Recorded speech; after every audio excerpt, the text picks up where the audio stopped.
अन्यथा 8 दिवसात महापालिकेला नागरिकांसह घेराव घालणार शिवसेना ठाकरे गटाचा प्रशासनाला इशारा। कोल्हापूर शहरातील ज्या मूलभूत सोयी सुविधा गरजेच्या आहेत त्या तत्काळ द्याव्यात, अन्यथा येत्या 8 दिवसात कोल्हापूर शहरातील नागरिकांना घेऊन महापालिकेच्या इमारतीला घेराव घालण्याचा इशारा शिवसेना उद्धव बाळासाहेब ठाकरे पक्षाच्या महिला आघाडीच्या वतीनं देण्यात आलाय। सध्या पावसाळा सुरू असल्याने मध्यवर्ती बस स्थानक आणि राजारामपुरीला जोडणारा पारीख पूल धोकादायक बनला आहे। त्याचबरोबर शहरातील 15,000 स्ट्रीट लाईट बंद अवस्थेत असल्यानं अंधाराचं साम्राज्य पसरलं आहे।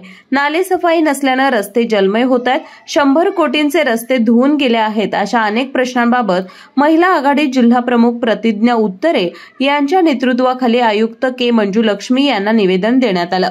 अनेक दिवस किंवा सातत्यानं शिवसेना महिला आघाडीच्या वतीने शहरातील विविध प्रश्नांवरती अनेक वेळा निवेदनं दिली गेली। अतिरिक्त आयुक्त आमच्यासोबत मीटिंग झाल्या, पण त्याच्यातून काही आउटपुट दिसत नाही किंवा त्याचा काही रिझल्ट दिसत नाही आहे आणि त्याचाच पाठपुरावा करण्यासाठी खरं तर आज आम्ही आयुक्त मॅडमना भेटायला आलो होतो। अनेक प्रश्न आहेत।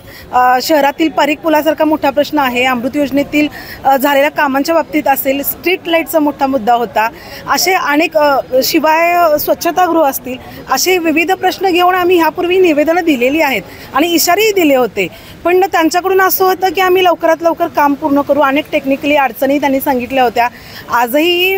आज आम्ही मीटिंग घेतल्यानंतर असं कळते की मॅडमचं म्हणणं आहे की ह्या सगळ्या गोष्टी स्ट्रीट लाईट संदर्भातल्या पण स्टॉक अवेलेबल झालेला आहे, त्यामुळे या आठवड्यापासून काम सुरळीत चालू होईल। शिवाय पारीख पुलाचं बोलता टेक्निकली काही इश्यूज होते, काही अडचण होत्या, त्याही पूर्ण झालेत असं त्यांचं म्हणणं आहे।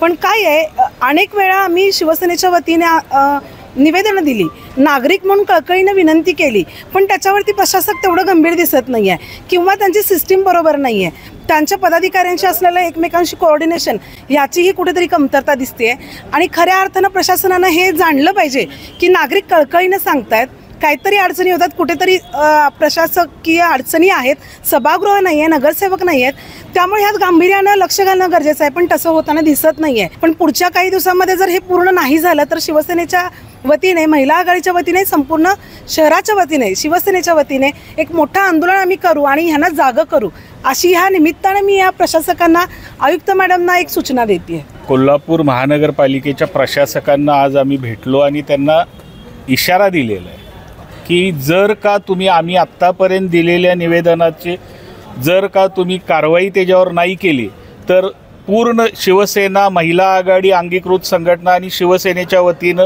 मोठ्या ताकदीनं नागरिकांना घेऊन महापालिकेला घेरावा घालण्यात येईल आणि या महापालिकेतून या अधिकाऱ्यांना बाहेर पडू देणार नाही असा इशारा आपल्या माध्यमातून देतो। यावेळी सामाजिक कार्यकर्ते महेश उत्तुरे, विशाल देवकुळे, रीमा देशपांडे, दीपाली शिंदे, अनिता ठोंबरे, रुपाली जाधव, शिल्पा संगपाळ, रघुनाथ टिप्पुगडे, सनराज शिंदे यांच्यासह शिवसैनिक महिला उपस्थित होत्या। Doctor DY Patil polytechnic Kasba Bawda Kolhapur शासनाच्या सर्व प्रकारच्या स्कॉलरशिप्स उपलब्ध। या माध्यमातून विद्यार्थ्यांना 50 ते 100% फी सवलत, अद्ययावत लॅबोरेटरीज, इंटरॅक्टिव्ह पॅनल युक्त क्लासरूम्स, विद्यार्थ्यांसाठी बसची सुविधा, नामवंत कंपन्यांमध्ये नोकरीची संधी। Doctor DY Patil polytechnic Kasba Bawda Kolhapur.